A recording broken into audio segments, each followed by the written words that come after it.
সুপ্রভাত। Education online অনুষ্ঠানে তোমাদের সবাইকে অনেক অনেক সুপ্রভাত, অনেক অনেক স্বাগত জানাই। এবং এডুকেশন অনলাইনের বিভিন্ন বিষয়ের উপর আমরা থাকি, এক একটি সাবজেক্টকে নিয়ে আমরা এবং একটি নির্দিষ্ট চ্যাপ্টারের উপরে আলোচনা করি। প্রচুর কোয়েশ্চেন্স এখানে বলা হয় বোঝানোর পাশাপাশি। সেক্ষেত্রে তোমাদের সেই চ্যাপ্টারটি শুনে বা আজকে অনুষ্ঠান দেখে বা এই অনুষ্ঠান দেখার নিরিখে যদি কোনো প্রশ্ন মনে থাকে সেই চ্যাপ্টার ওরিয়েন্টেড বা সেই সাবজেক্ট ওরিয়েন্টেড, তাহলে ডেফিনেটলি তোমরা কিন্তু ফোন করতে পারো। এডুকেশন অনলাইনে আজকে রসায়ন আমাদের বিষয় এবং ক্লাস 11-এর রসায়নের উপরে আমরা রসায়ন বিষয়ের নির্দিষ্ট চ্যাপ্টারের উপর আজকে আলোচনা করব। আমাদের সঙ্গে রয়েছেন শিক্ষক তরুণ কুমার রয়। অনেক অনেক স্বাগত স্যারকে অনুষ্ঠানে আসার জন্য। স্যার রয়েছেন আমাদের সঙ্গে। আর যাই হোক, তোমরা রয়েছে সরাসরি এই মুহূর্তে কথা বলতে। আমাদের ফোন নাম্বার স্ক্রিনে যাচ্ছে 6292242339, 6292242340। এই দুটো ফোন নাম্বার যে তোমাদের আজকে যে রসায়নের নির্দিষ্ট চ্যাপ্টারের উপর আমরা থাকবো তার উপর যদি কোনো প্রশ্ন তোমাদের মনে থাকে তাহলে ডেফিনেটলি তোমরা কিন্তু ফোন করতে পারো। আমরা স্যারকে স্বাগত জানিয়ে চলে যাব আজকে আলোচনা। নমস্কার, আমি তরুণ কুমার রায়, প্রাইভেট টিউটর, রসায়ন বিভাগ। আমি আজকে রসায়ন বিষয়টা নিয়ে তোমাদের সামনে এসেছি এবং রসায়নের যে বিষয়বস্তুর উপর জোর দিয়ে রসায়নটা ভালো করে বোঝা যায় সেই বিষয়ে তোমাদের সঙ্গে কথা বলবো। আর এবছর তো লকডাউনের জন্য আমাদের সিলেবাসটা কিছুটা কমিয়ে দেওয়া হয়েছে। সেই কমানো জায়গাগুলো আগে তোমাদের বলে দিচ্ছি। এই জায়গাগুলো তোমাদের পড়তে হবে না এবছর। সেটা হলো আমাদের দুটো সাম্য থাকে, একটা আয়নীয় সাম্য আর একটা রাসায়নিক সাম্য। আয়নীয় সাম্যটা আমাদের সিলেবাস থেকে বাদ দেওয়া হয়েছে, যার জন্য ওই জায়গাটা তোমরা পড়বে না। আর রয়েছে হাইড্রোকার্বন। হাইড্রোকার্বন দুটো থাকে, একটা অ্যারোমেটিক হাইড্রোকার্বন, একটা অ্যালিফ্যাটিক হাইড্রোকার্বন।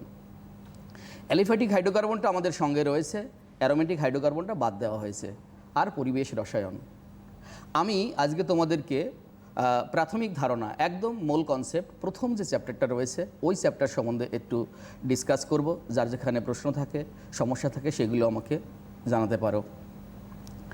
রসায়নটা যদি আমাকে বলা হয় এখনই যে তোমাকে মাত্র দুটো লাইন বলতে সুযোগ দেওয়া হবে, তারপরে ক্যাবিনেটটা বন্ধ করা হবে, তাহলে আমি বলবো সমস্ত রসায়নের ছাত্ররা আগে 1 থেকে 30 পর্যন্ত মৌলগুলোর নাম, পরমাণু ক্রমাঙ্ক, আণবিক গুরুত্ব, পারমাণবিক গুরুত্ব, সাথে যোজ্যতা, এটা অবশ্যই পড়বে।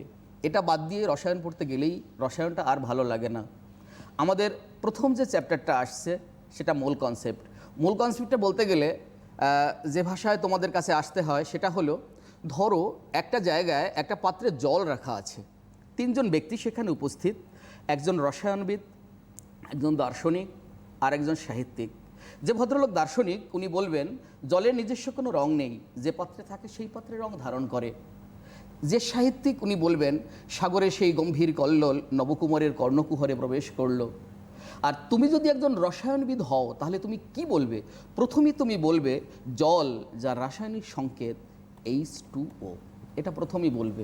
তার মানে চিন্তাভাবনা আগে থেকে পরিবর্তন করতে হবে যে আমি রসায়ন, আমাকে রসায়নের মতো করে কথা বলতে হবে।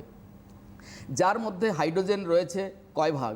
হাইড্রোজেনের পারমাণবিক ওজন হচ্ছে 1, ইনটু হচ্ছে 2, তার মানে 2 ভাগ ওজনের হাইড্রোজেন। আর অক্সিজেন কয় ভাগ রয়েছে? অক্সিজেনের হচ্ছে পারমাণবিক ওজন 16, আর একটা আছে পরমাণু, তাই 16 ভাগ ওজনের অক্সিজেন। মোট মিলে 16 আর 2 কত হলো বাবু? 18 ভাগ ওজনের জল। তার মানে এই 1 মোল জল মানে 18 গ্রাম জল। গ্রামে প্রকাশিত আণবিক ওজনটা হচ্ছে মোল। আচ্ছা, আমরা এবার মোলটা সম্বন্ধে আর একটু ডিসকাসে যাচ্ছি।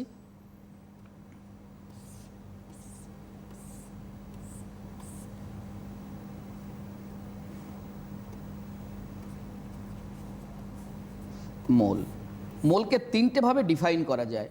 এক, 6.023 10⁻23 সংখ্যক অণু।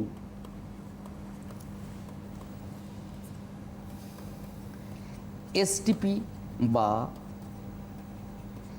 এনটিপিতে 22.4 লিটার।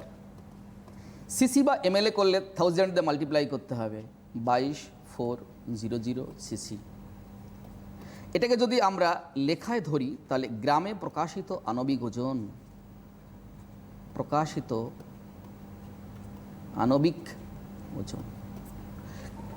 মোলকে 3টে ভাবে দৃষ্টিভঙ্গি করা যায়। একটা হচ্ছে অণুর সাপেক্ষে, যেখানে এই অ্যাভোগাড্রো সংখ্যক অণু মানে 6.023 ইন্টু 10⁻23 সংখ্যক অণু থাকে, সেটা হলো 1 মোল। আবার এসটিপি বা এনটিপিতে যার আয়তন 22.4 লিটার বা 22400 সিসি, সেটা মানেই হলো 1 মোল। আবার গ্রামে প্রকাশিত আণবিক ওজন, সেটা মানে হলো 1 মোল। তার মানে মোলকে আমরা 3 ভাবে ডিফাইন করতে পারি। এইবার এখান থেকে বিভিন্ন রকমের কোশ্চেন তোমাদেরকে আসে এবং এই চ্যাপ্টারে 3 নম্বর থাকবে। তার মধ্যে 1 নম্বর এই বক্সটা থেকে থাকবে, এটা এমসিকিউ টাইপের। সেটা হলো, ধরো অণুর সংখ্যা দিয়ে দিয়েছে, তোমাকে বলল তার আণবিক ওজন কত, অথবা মোল দিয়ে দিয়েছে আণবিক ওজন কত, অথবা আয়তন দিয়ে দিয়েছে মোল কত। যখন আয়তন দিয়ে দিয়েছে মোল কত, তার মানে 22.4 লিটার ইকুয়াল টু 1 মোল, অবশ্যই এসটিপিতে। গ্রামে প্রকাশিত আণবিক ওজন দিয়ে দিয়েছে মোল কত, তার মানে যে পদার্থ তার গ্রামে প্রকাশিত আণবিক ওজন যা হবে সেটা মানেই হলো 1 মোল। তারপরে ওরা যদি 10 গ্রাম দেয়, তাহলে 10 গ্রাম ইকুয়াল টু কত মোল, 50 গ্রাম দেয়, 50 গ্রাম ইকুয়াল টু কত মোল। এইভাবে আবার আপ ডাউন প্রশ্ন হতে পারে। আণবিক ওজনের সঙ্গে অণুর সংখ্যার সম্পর্ক বেঁধে দিল। ধরো একটি কার্বন অণুর ভর কত, একটি কার্বন অণুর ভর কত, তখন আমাদের বলতে হবে 6.023 ইন্টু 10⁻23 সংখ্যক কার্বন অণুর ভর। কার্বনের আণবিক ওজন কত, কার্বনের আণবিক ওজন 12 গ্রাম।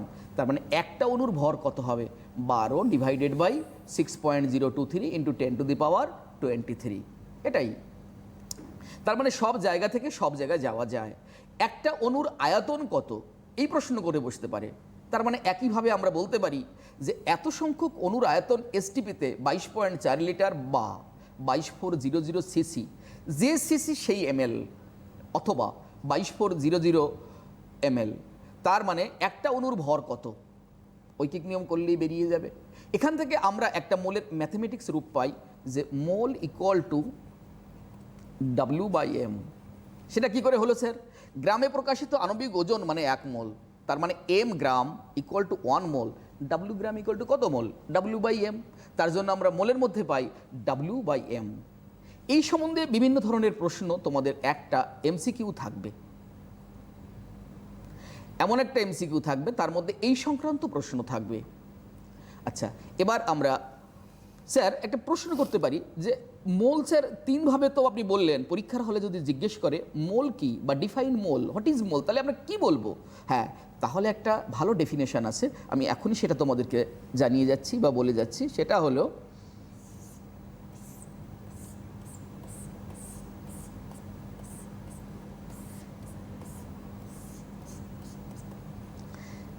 (0.012 কেজি C12 আইসোটোপ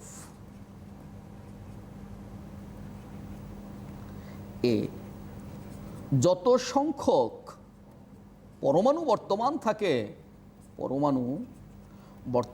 থাকে, কমা, তত সংখ্যক প্রাথমিক কণা যে পরিমাণ পদার্থের মধ্যে দেখা যায়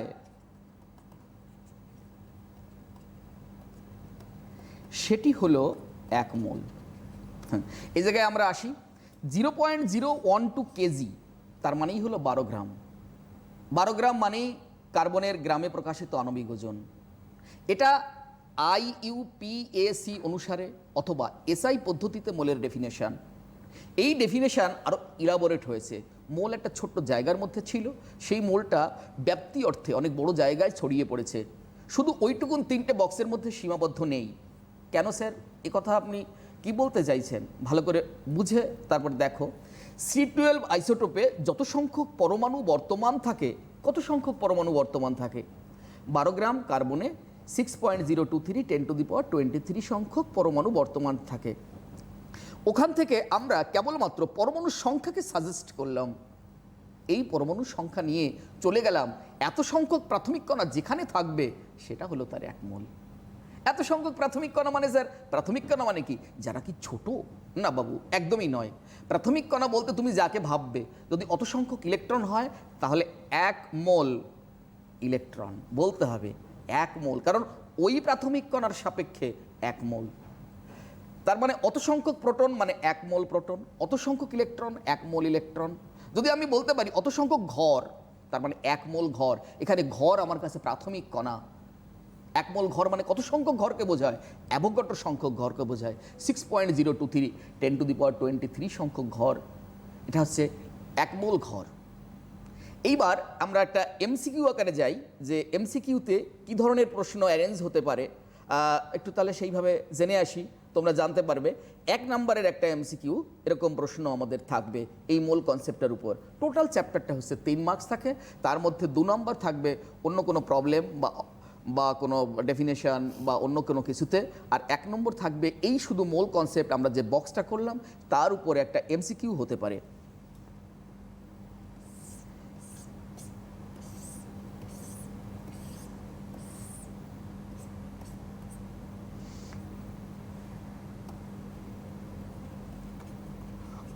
কোনটি বড় বা ভারী?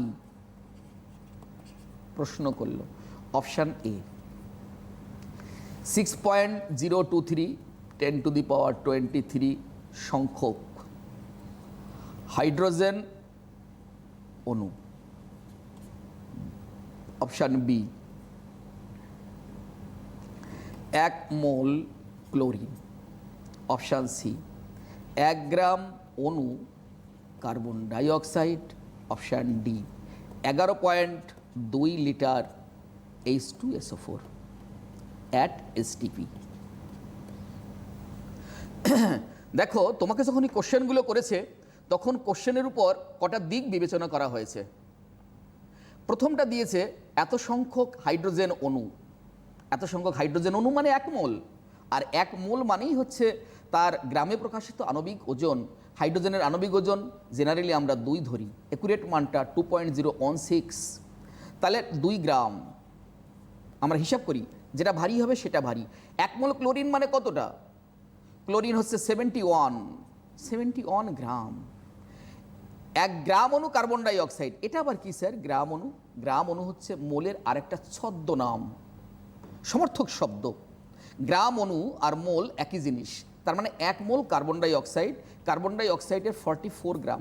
আপনি স্যার এই 44 গ্রাম পেলেন কোথায়? কেন বাবু? কার্বনের হচ্ছে 12 আর অক্সিজেনের কত? এখানে 16 দুগুণে 32, তাহলে 32 আর 12 যোগ করলে কত হয়? 44 হয়ে গেল। আর 11.2 লিটার H2SO4, তার মানে এটা হাফ মোল আছে। এবার দেখব আমরা সালফিউরিক অ্যাসিডের আণবিক ওজন কত, তার হাফ করতে হবে। সালফিউরিক অ্যাসিডের আণবিক ওজন, আমি উপরের লাইনটা একটু মুছে দিচ্ছি। হাইড্রোজেনের হচ্ছে 1 ইন্টু হচ্ছে 2, সালফারের 32, অক্সিজেন 416 98। আচ্ছা, 11.2 লিটার মানে একে হাফ দিয়ে মাল্টিপ্লাই করতে হবে, তার মানে হলো তোমার 49 গ্রাম। এবার দেখো তুমিই বুঝতে পারবে, অপশান এতে যে ছিল সে হচ্ছে মাত্র 2 গ্রাম, অপশান বিতে যে ছিল সে 71 গ্রাম, অপশান সিতে যে ছিল সে 44 গ্রাম, অপশান ডিতে যে ছিল সে হচ্ছে 49 গ্রাম। এর মধ্যে বড় কে? Obviously option B. এরকম ধরনের একটা এমসিকিউ প্রশ্ন আমাদের মোল কনসেপ্ট থেকে থাকবে। আচ্ছা, আমরা এবার মোল কনসেপ্ট ওরিয়েন্টেড আমরা তুল্যাঙ্ক ভারের দিকে চলে যাব।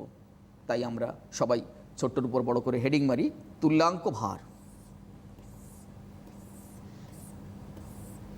মোল কনসেপ্ট থেকেই তুল্যাঙ্ক ভার কথাটা আসছে। তুল্যাঙ্ক ভার, তুল্যাঙ্ক ভার ইংরেজিতে যাকে বলা হয় ইকুইভ্যালেন্ট ওয়েট। তুল্যাঙ্ক কথাটার মানে কি স্যার? বাবুরে, তুল্যাঙ্ক মানে সমান সমান। না না না, তুল্যাঙ্ক মানে সমান সমান নয়, কিন্তু বিশেষ এক জায়গায় সমান। এটা আবার কেমন? কেন সমান হতে পারে না? তোমরা যারা 2021 সালে মাধ্যমিক পরীক্ষায় উত্তীর্ণ হয়ে সায়েন্স নিয়ে ভর্তি হয়েছো, তোমরা কেউ কারো সমান নয়, কিন্তু তোমরা প্রত্যেকের সমতুল বা ইকুইভ্যালেন্ট। একটা জায়গায় মিল আছে যে তোমরা 21 সালে মাধ্যমিক পরীক্ষায় পাস আউট হয়েছো এবং সবাই সায়েন্স নিয়ে ভর্তি হয়েছো। এই জায়গাটার দিক থেকে যদি বিবেচনা করা যায় তাহলে কিন্তু তোমরা প্রত্যেকে পরস্পরের তুল্যাঙ্ক, কিন্তু সমান সমান নয়। এই জিনিসগুলো কি আমাদের কেমিস্ট্রিতে দরকার হয় নাকি স্যার? অবশ্যই হয়। যখন যৌগ গঠন করে তখন দরকার হয়। সেটা কেমন? চলো আমরা যাই, জলের মধ্যে যাচ্ছি। H2O, জলের মধ্যে হাইড্রোজেন আছে কতটা? 2 গ্রাম। অক্সিজেন আছে কতটা? 16 গ্রাম। তাহলে দেখলাম 2 গ্রাম হাইড্রোজেন যুক্ত হয় 16 গ্রাম অক্সিজেনের সাথে। 1 গ্রাম হাইড্রোজেন কত গ্রামের সাথে যুক্ত হবে? 16/2 সমান সমান 8। তার মানে 1 গ্রাম হাইড্রোজেন 8 গ্রাম অক্সিজেনের সমতুল, সমান সমান নয়। আমরা যদি দাঁড়িপাল্লা চাপাই, এপাশে যদি 1 গ্রাম হাইড্রোজেন লিখি দেই আর ওপাশে যদি 8 গ্রাম অক্সিজেন দেই, 8 কখনো 1-এর সমান হয়? কখনো সম্ভব? একদমই সম্ভব না। কিন্তু এই ছোট্ট 1 ওজনের হাইড্রোজেন 8 ওজনের অক্সিজেনকে প্রশমিত করার মতো ক্ষমতা রাখে। তার থেকে বোঝা যায় এই 1 ওজনের হাইড্রোজেন 8 ওজনের অক্সিজেনের সমতুল বা ইকুইভ্যালেন্ট। তার মানে দরকার আছে না আমাদের কেমিস্ট্রিতে। এইভাবে হাইড্রোজেনের রেসপেক্টে আরও আমাদের অনেক বাটখারা বেরিয়ে গেল। তাদের মধ্যে কারা কারা আছে? আমাদের IUPAC যাদেরকে নিয়েছে তারা হচ্ছে, যদি আমি হাইড্রোজেন নিই, ইন রেসপেক্ট অফ হাইড্রোজেন 1.008, এটা হচ্ছে একুরেট মানটা, তুমি সেটা 1 লিখতেও পারো। যদি আমি অক্সিজেন নেই তাহলে 8 গ্রাম। যদি আমি ক্লোরিন নেই তাহলে 35.5 গ্রাম। যদি আমি কার্বন নেই তাহলে পরে আসবে 3 গ্রাম। কি করে কোনটা আসলো? অক্সিজেন তো আমরা দেখিয়ে গেলাম। এবার HCl থেকে 35.5 এসছে। HCl, হাইড্রোজেনের 1, ক্লোরিনের 35.5। আচ্ছা, কার্বনের 3 কি করে আসলো? CH4 আমরা কম্পাউন্ড নিচ্ছি, কার্বনের 12 আর হাইড্রোজেনের 1 × 4, তাহলে কত হলো? 4। তার মানে এটা যদি আমরা এটার 1-এর রেসপেক্টে করি তাহলে 3:1। এই ক্ষেত্রে কার্বন চলে আসলো 3 পার্টস অফ কার্বন। তাহলে আমরা হাইড্রোজেনের রেসপেক্টে আমরা অক্সিজেনকে পেলাম, হাইড্রোজেনের রেসপেক্টে আমরা ক্লোরিনকে পেলাম, হাইড্রোজেনের রেসপেক্টে আমরা কার্বনকে পেলাম। এইভাবেই তুল্যাঙ্ক ভর বার করা হয়। তাহলে যদি আমরা ডিফাইন করি বা ডেফিনেশন দেই, তুল্যাঙ্ক ভর কাকে বলে? কোনো মৌলের যত ভাগ ওজন 1.008 ভাগ ওজনের হাইড্রোজেন বা 8 ভাগ ওজনের অক্সিজেন বা 35.5 ভাগ ওজনের ক্লোরিন বা 3 ভাগ ওজনের কার্বনের সাথে যুক্ত হয়, অথবা ওই ভাগ ওজনকে প্রশমিত করে, সেই ওজন সংখ্যাকে বলা হয় ওই মৌলের তুল্যাঙ্ক ভার। তার মানে শুধু যুক্ত হলেই বিক্রিয়া হয় না, মুক্ত হওয়াটা বিক্রিয়া। তাই একবার যতগুলো যুক্ত হয় ততগুলো বলা হয়েছে, আবার সঙ্গে সঙ্গে ওর থেকে যতগুলো মুক্ত হয় ততগুলোর কথাও বলা হয়েছে। আচ্ছা, এইবার আমরা তুল্যাঙ্ক ভারটা কে কেমন বুঝতে পেরেছি তার জন্য আমরা একটা এক্সাম্পলের মধ্যে চলে যাব। আমি একটা প্রবলেম তোমাদের সামনে হাজির করছি, দেখো প্রবলেমটা তোমরা মুভ করতে পারো কি না। চলো।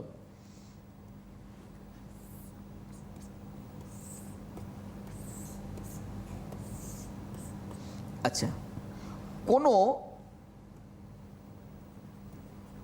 কোনো ধাতব অক্সাইডে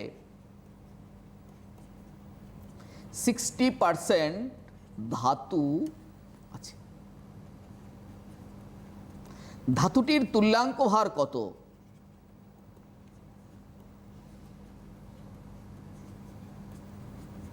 হ্যাঁ, তাহলে ধাতব অক্সাইডে 60% ধাতু, ধাতব অক্সাইড সেখানে আছে 60% ধাতু, বাকি কে আছে 40%। অতএব বাকি 40% কে আছে? এই নামের মধ্যেই কিন্তু বোঝা যাচ্ছে ধাতব অক্সাইড মানে যার মধ্যে ধাতু আর অক্সিজেনের মেলবন্ধন। তার মধ্যে পরীক্ষক তোমাকে ধাতুটা বলে দিয়েছে 60%, rest of part oxygen, oxygen আছে 40%, 40% অক্সিজেন। এইবার আমরা ডেফিনেশনের সেই কথা অনুসারে বলতে পারি যে 40 ভাগ অক্সিজেন যুক্ত হয় 60 ভাগ ধাতুর সাথে। এবার তোমরাই বলো কত ভাগের রেসপেক্টে বার করব। তখন আমরা ওই ডেফিনেশনের দিকে তাকাবো যে ডেফিনেশন বলা ছিল কোনো মৌলের যত ভাগ ওজন 1.008 ভাগ ওজনের হাইড্রোজেন বা 8 ভাগ ওজনের অক্সিজেন। আমরা এখানে অক্সিজেনটাই নেব, কারণ বাকিটা তো এখন কেউ নেই, ওই কারণে মাঝখানে বা দেওয়া। যখন হাইড্রোজেন স্কেলে যাব তখন হাইড্রোজেনকে ধরবো, যখন অক্সিজেন স্কেলে যাব তখন অক্সিজেনকে ধরবো, যখন কার্বন স্কেলে যাব, ক্লোরিন স্কেলে যাব, তখন তাদেরকেই ধরবো। এখানে আর অন্য পৃথিবী সব ভুলে যাব, কারণ প্রশ্নকর্তা আমাকে কেবলমাত্র অক্সিজেনকে ঠেকিয়েছে। আমি তো আর অন্য কারো কথা তখন ভাবতে পারি না, পারি কি? পারলে কি সেটা ফেয়ার হবে? একদমই ফেয়ার হবে না। তাহলে চলো আমরা এবার লিখি, অতএব 8 ভাগ ওজনের অক্সিজেন যুক্ত হয় 60/40 × 8। হ্যাঁ, 0 0 কাটা গেল, 4 × 2 = 8 = 12। তার মানে ধাতুটির তুল্যাঙ্ক ভার ছিল 12। এরকম একটা প্রবলেম হতে পারে, অ্যাকর্ডিং টু ডেফিনেশন থেকে এরকম কোনো ধরনের সমস্যা আমাদের সামনে আসতে পারে। চলো আমরা তুল্যাঙ্ক ভার সম্বন্ধে আবার একটা প্রমাণের দিকে এগিয়ে যাই, একটু চলো।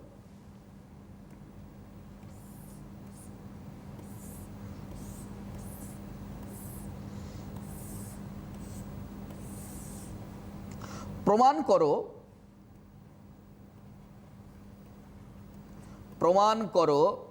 E = A/V, যেখানে চিহ্নগুলো প্রচলিত অর্থ বহন করে। তুমি যদি ভাবো স্যার আমি ই মানে এনিমি ভাববো, ই মানে এনার্জি ভাববো, সেটা হবে না। ওখানে বলা থাকে where the symbol indicate general meaning, যেখানে সিম্বলগুলো প্রচলিত অর্থ বহন করে, তার মানে সবাই যেটা ভাবছে, সর্বজন বিদিত যেটা, সেটা তোমাকে ভাবতে হবে।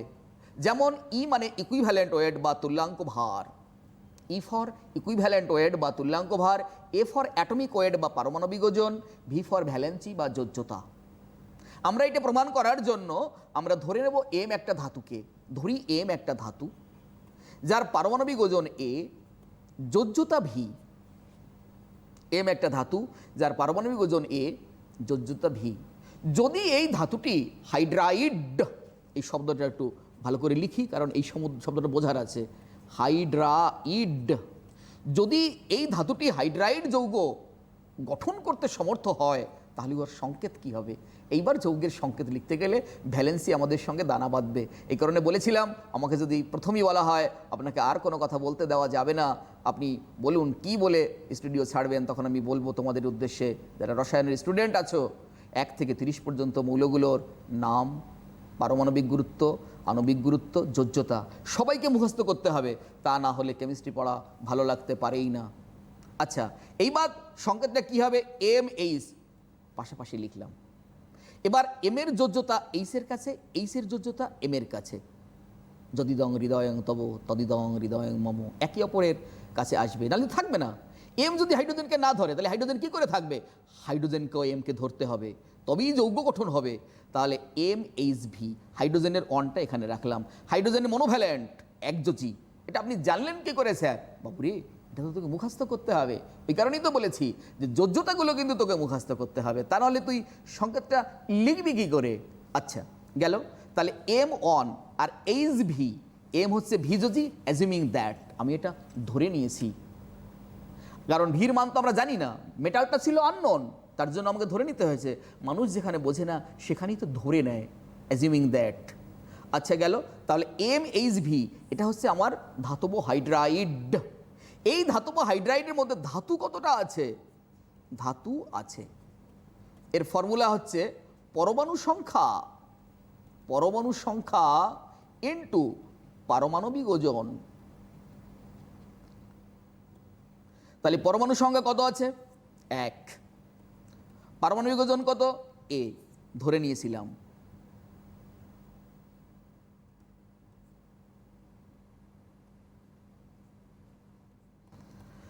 হ্যাঁ, আচ্ছা এইবার ধাতু আছে বের করলো। এবার হাইড্রোজেন কতটা আছে?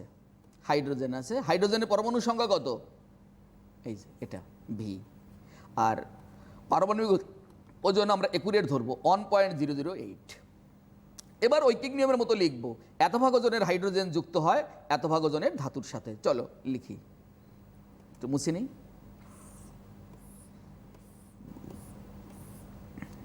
লাস্ট লাইনটা মুছবো না কারণ ওইটা অনুসারিত আমরা লিখব। ভি ইন্টু 1.008 ভাগ ধাতু হাইড্রোজেন যুক্ত হয় ওয়ান ইন্টু এ ভাগ ধাতুর সাথে। এবার একের রেসপেক্টে বার করি। ছোটোবেলায় মাস্টারমশাই শিখিয়েছিলেন যে আগে একের রেসপেক্টে বার করবে। 1 ইন্টু এ ভাগ ভি ইন্টু 1.008। এবার কত রেসপেক্টে বার করব? এবার 1.008 ভাগ রেসপেক্টে বার করব। কেন স্যার আপনি এটা পেলেন কোথায় 1.008? কেন বাবু? আমরা ডেফিনেশনে বলেছিলাম, তুল্যাঙ্ক ভার যখন সংজ্ঞা পড়েছিলাম তখন বলেছিলাম কোনো মৌলের যত ভাগ ওজন 1.008 ভাগ ওজনের হাইড্রোজেনের সঙ্গে যুক্ত হয় অথবা 8 ভাগ ওজনের অক্সিজেনের, সেখান থেকে আমরা 1.008 হাইড্রোজেনের রেসপেক্টে কপি করেছি। চলো আমরা এখানে লিখে আসি 1 into a into 1.008 divided by v into 1.008। তাহলে 1.008 কাটা গেল, পড়ে থাকলো শুধু এ। যেটা বেরোলো এটা কি বেরোলো? এ বাই ভি বেরোলো। এটা কি স্যার? তার জন্য চলে আসে এই পাশে। তার মানে পুরো লাইনটা কমপ্লিট করো। 1.008 ভাগ ওজনের হাইড্রোজেন যুক্ত হয় এ বাই ভি ভাগ ওজনের ধাতুর সাথে। ডেফিনেশনে বলা ছিল কোন মৌলের যত ভাগ ওজন 1.008 ভাগ ওজনের হাইড্রোজেনের সঙ্গে যুক্ত হয় সেই ওজন সংখ্যাকে বলা হয় ওই মৌলের তুল্যাঙ্ক ভার। তার মানে যেটা বেরোলো সেটা তুল্যাঙ্ক ভার। কার রেসপেক্টে তুল্যাঙ্ক ভার? হাইড্রোজেনের রেসপেক্টে তুল্যাঙ্ক ভার এ বাই ভি। তাহলে অতএব লিখতে পারি আমরা, অতএব সংখ্যানুসারে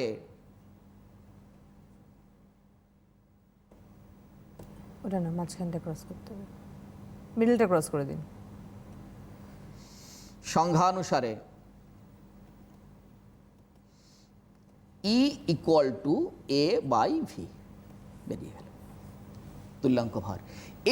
এইভাবে পরীক্ষক আমি যেমন হাইড্রোজেনের রেসপেক্টে বার করা শেখালাম, উনি অক্সিজেনের রেসপেক্টেও বার করতে দিতে পারেন, উনি ক্লোরিনের রেসপেক্টেও বার করতে দিতে পারেন। তাহলে স্যার সেগুলো কি করে হবে সেগুলো আমি প্রথমে একটু দেখিয়ে দিচ্ছি। চলো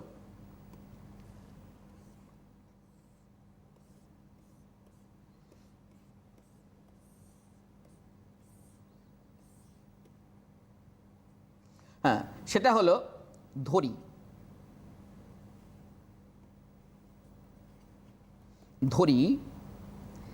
এম একটি ধাতু। ধাতুটি অক্সিজেনের সঙ্গে যুক্ত হয়,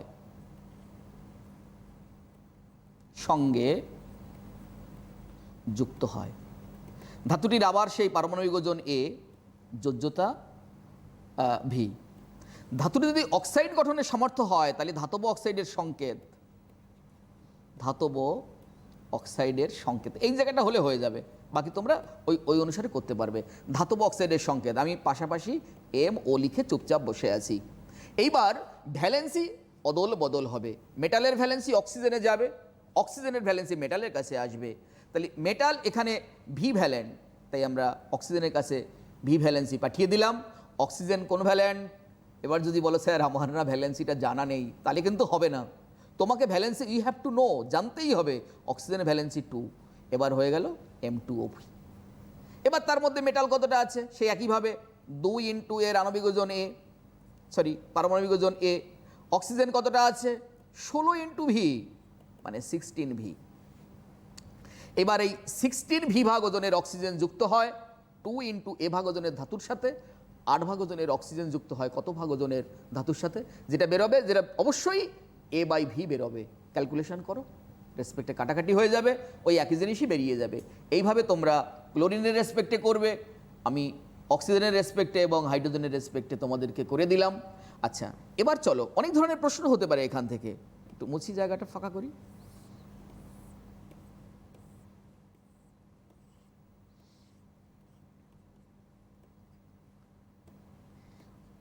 E equal to A by V. Sir তুল্যাঙ্ক ভার কি এককবিহীন রাশি? অবশ্যই তুল্যাঙ্ক ভার এককবিহীন রাশি, কারণ এটা দুটি সমজাতীয় রাশির অনুপাত।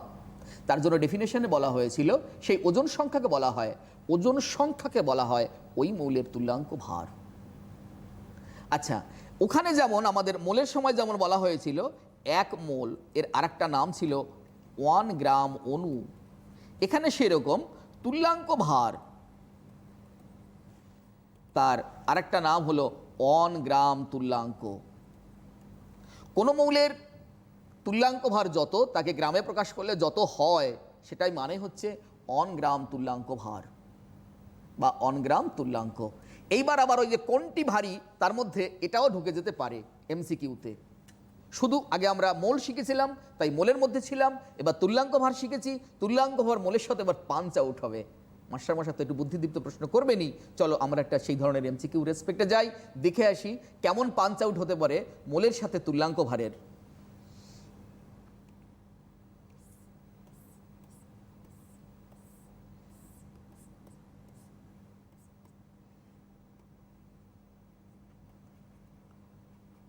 কোনটি ভারী?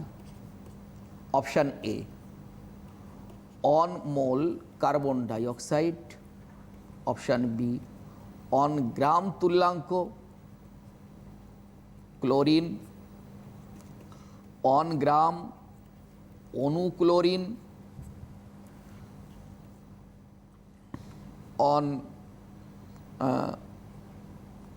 অন গ্রাম অণু কার্বন ডাইঅক্সাইড।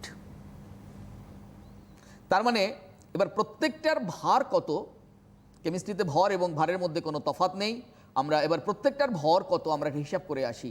1 মোল কার্বন ডাইঅক্সাইড মানে কার্বনের হচ্ছে 12 আর অক্সিজেনের হচ্ছে 32, তার মানে কত হলো 44। 1 গ্রাম তুল্যাঙ্ক ক্লোরিন, এই কথাটার মানে কি? এটা হচ্ছে গ্রামে প্রকাশিত তুল্যাঙ্ক ভার। ক্লোরিনের তুল্যাঙ্ক ভার কত? একটু আগেই আমরা দেখে আসলাম 35.5। তার মানে 1 গ্রাম তুল্যাঙ্ক, এটা দেখতে 1 গ্রাম লাগছে, মনে হচ্ছে কত ছোট 1 গ্রাম, কিন্তু যে পাশে যে ইউনিট রয়েছে তুল্যাঙ্ক, তার মানে এটা মানে হচ্ছে 35.5 গ্রাম। 35.5 গ্রাম।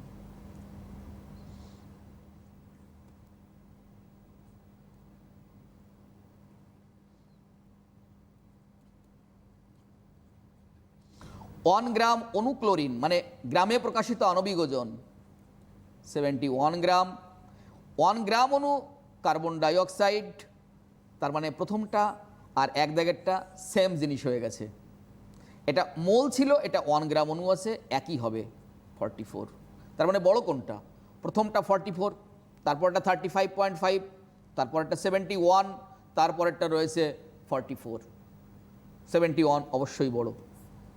এইভাবে মোলের সাথে তুল্যাঙ্ক ভারের একটা ক্রসিং প্রশ্ন তোমাদের সামনে হতেই পারে এবং মাস্টারমশাই সেখানে 1 নাম্বার বরাদ্দ করবেন। এই ধরনের প্রশ্ন তোমাদের হতে পারে। এছাড়াও মোলের থেকে অনেক ধরনের ছোট ছোট প্রবলেম, সেটা আলাদা করে এমসিকিউ ছাড়াও প্রশ্ন হতে পারে।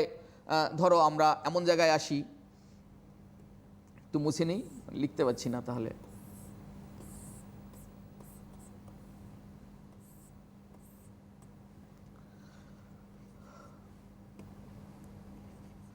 নয় গ্রাম জলে অনেক প্রশ্ন হতে পারে।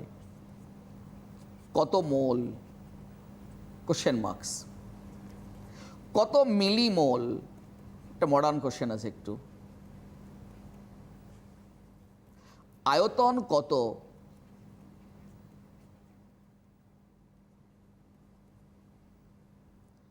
অণুর সংখ্যা কত?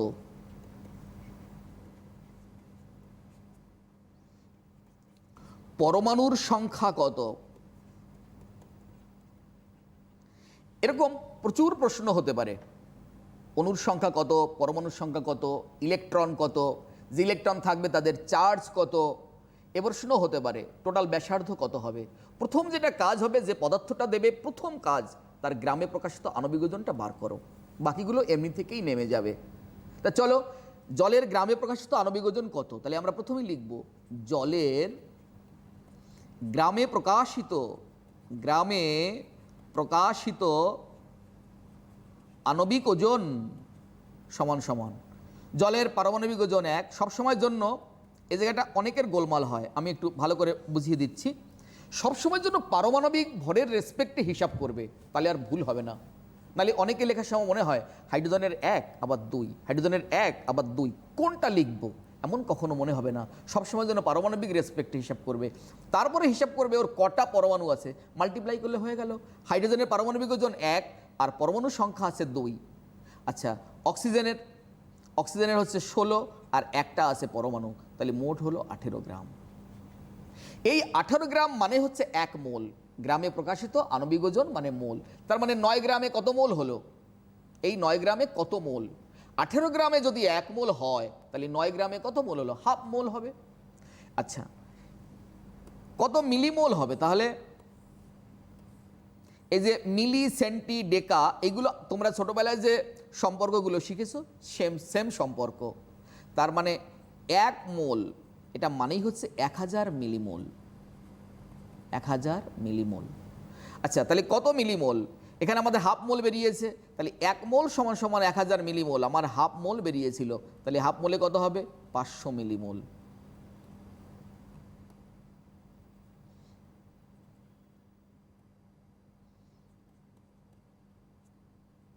মিলিমোল। প্রথম উত্তরটা হয়ে গেল, দ্বিতীয় উত্তরটা হয়ে গেল। আয়তন কত? অনেকভাবে করা যায়। তুমি যদি ভরের রেসপেক্টে করো, প্রথমে যে 9 লেখা আছে তার রেসপেক্টে করলে 18 গ্রামের আয়তন এসটিপিতে, অবশ্যই এসটিপি মাস্ট 22.4 লিটার। আয়তনটা চাপ উষ্ণতায় ভেরিয়েবল, তার জন্য তোমাকে অবশ্যই নোট করে দিতে হবে যে এসটিপিতে 18 গ্রাম জলের আয়তন হচ্ছে 22.4 লিটার। আমার 9 গ্রামের আয়তন কত আছে? 9 গ্রামের আয়তন হবে 11.2 লিটার। এটা একভাবে বেরোলো। আবার আমার যে হাফ মোল প্রথমে বেরিয়ে গেছিল তার রেসপেক্টও হবে। 1 মোলের আয়তন 22.4 লিটার, হাফ মোলের আয়তন কত হবে?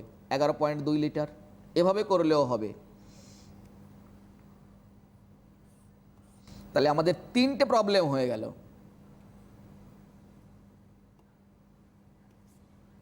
অণুর সংখ্যা কত?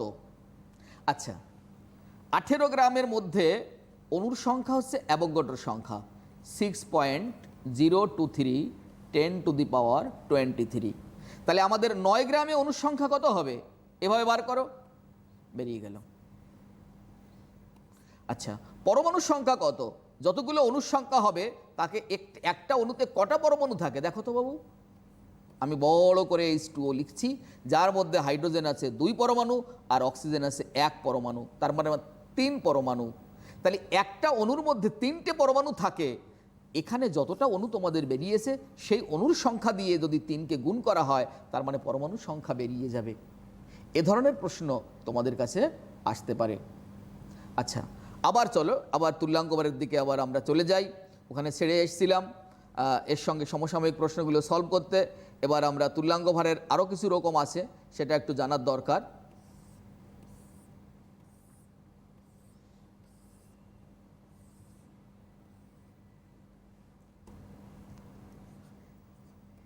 অ্যাসিডের ক্ষেত্রে তুল্যাঙ্কভার আণবিক ওজন বাই তার ক্ষারগ্রাহিতা।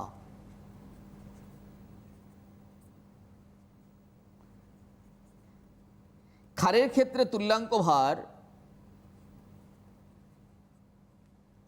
আণবিক ওজন বাই তার অম্লগ্রাহিতা। আর লবণের ক্ষেত্রে তুল্যাঙ্কভার সমান সমান আণবিক ওজন বাই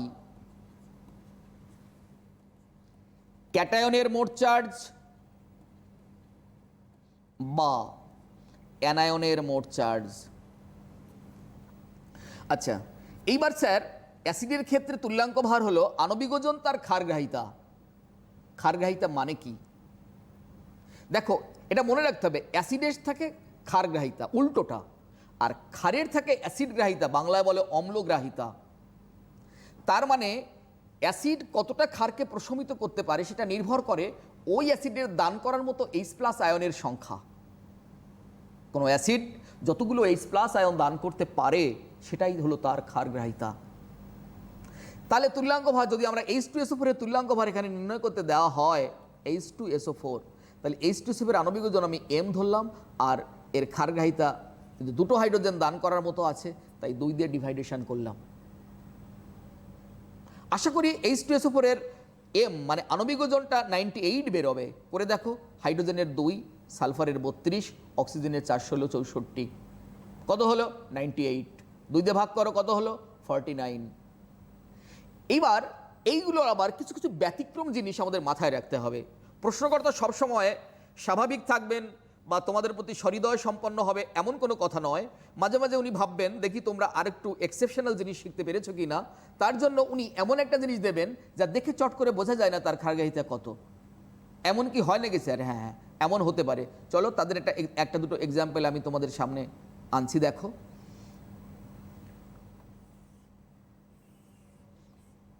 সেটা হলো, ধরো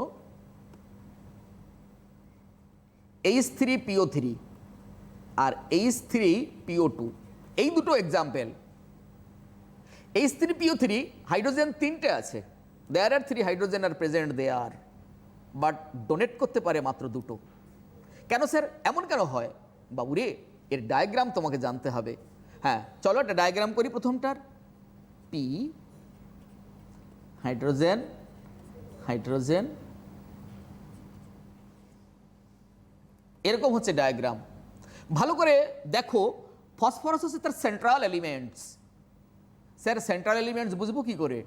বাবুরে, যার ভ্যালেন্সি বেশি সে সেন্টারে থাকবে, কারণ সে একসঙ্গে সবাইকে ধরতে পারবে। যে মনোভ্যালেন্ট সে যদি মাঝখানে থাকে সে সবাইকে ধরতে পারবে, একজনকে ধরতে পারবে। এটা সবসময় মনে রাখবে, যার যোগ্যতাটা বেশি থাকে সে সবসময় জন্য সেন্টারে বসবে। এখানে ফসফরাস পঞ্চযোজী, তার জন্য ও মাঝখানে থাকবে। থেকে এইবার এই হাতে একটা অক্সিজেন হাইড্রোজেন যার যার ভ্যালেন্সি অনুসারে বসছে। অক্সিজেন ডাইভ্যালেন্ট, এই দেখ এখানে 2টো বন্ড রয়েছে। এই পাশে অক্সিজেন ডাইভ্যালেন্ট, 2টো বন্ড আছে। হাইড্রোজেন মনোভ্যালেন্ট, প্রত্যেকটা হাইড্রোজেনের সাথে দেখ সিঙ্গেল বন্ড আছে। ভালো করে ফলো কর, সিঙ্গেল বন্ড আছে। আচ্ছা এইবার দেখো, সেটা হলো একটা হাইড্রোজেন এই কেন্দ্রীয় মৌল ফসফরাসের সঙ্গে একদম সরাসরি যুক্ত। যে হাইড্রোজেন পরমাণুটা ফসফরাসের সঙ্গে সরাসরি যুক্ত আছে ওই হাইড্রোজেন ফসফরাস, ওই হাইড্রোজেনকে ফসফরাস দান করবে না। টাইটলি আঁকড়ে ধরেছে। কাকে দান করবে? যে দূরে রয়েছে, ওই দূরে।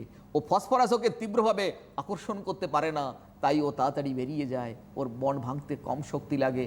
বাবুরে, দূরে গেলে সবসময় জন্য রিলেশন কাট অফ হয়ে যাওয়ার চেষ্টা হয়, সম্পর্ক সবসময় দৃঢ়তা হয় কাছে থাকলে।